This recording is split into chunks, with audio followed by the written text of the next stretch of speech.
আজ 11ই আষাঢ় 1432 সালের শনিবারের এক বৃষ্টিস্নাত সকাল। আজ দিনটি বাঙালির কাছে এক বিশেষ আনন্দের দিন। আজ হলো প্রভু জগন্নাথ দেবের রথযাত্রা। এই রথযাত্রা উপলক্ষে আপনাদের প্রত্যেককে জানাই শুভ রথযাত্রার প্রীতি শুভেচ্ছা ও আন্তরিক অভিনন্দন। আজ দিনটি আপনাদের প্রত্যেকের খুব ভালো কাটুক। সকাল থেকে বৃষ্টির কারণে আমাদের প্রত্যেকের মনে এক প্রশ্নচিহ্ন ছিল, আদৌ রথের মেলা হবে তো, কিংবা আমরা যেতে পারবো তো। সন্ধ্যাবেলা বৃষ্টি একটু বন্ধ হতে রথের মেলাতে কিন্তু কিছু পরিমাণ ভিড় লক্ষ্য করা গেছে।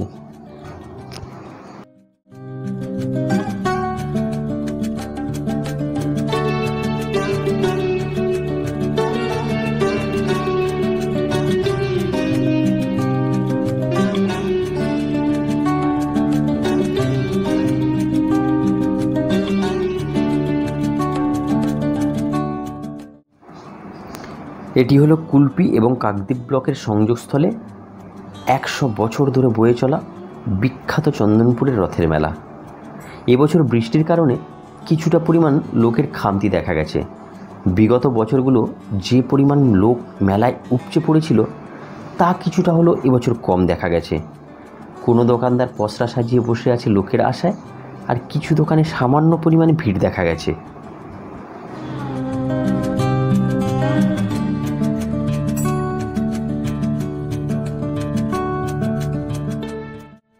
আমাদের বাংলায় একটি প্রচলিত কথা আছে যে রথ টানলে দুর্গা আসে। তবে এই কথাটি সত্য। আষাঢ় মাসের শুক্লা দ্বিতীয়া তিথিতে শ্রীক্ষেত্রে হয় জগন্নাথ দেবের রথযাত্রা।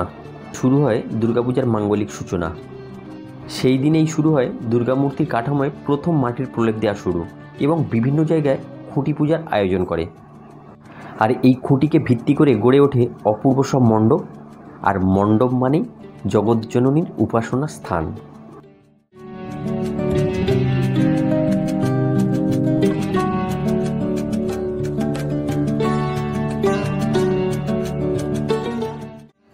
চলুন এই রথযাত্রা সম্বন্ধে সামান্য কিছু তথ্য দিয়ে আপনাদের সমৃদ্ধ করা যাক।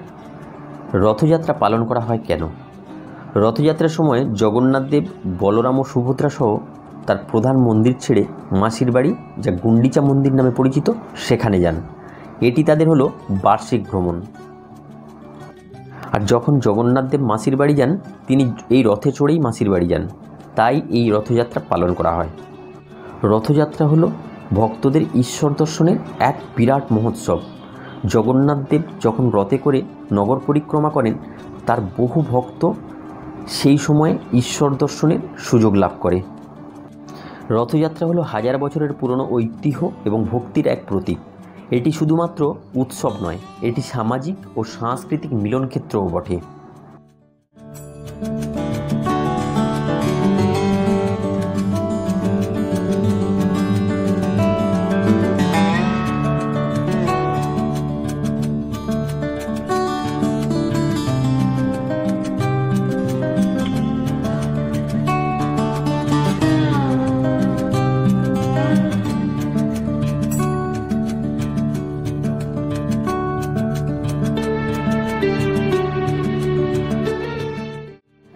বাঙালির রথের মেলার প্রধান আকর্ষণ তো এগুলোই: আলুর চপ, বেগুনি, পেঁয়াজি, পাঁপড় ভাজা, ঘুগনি মুড়ি আর জিলিপি।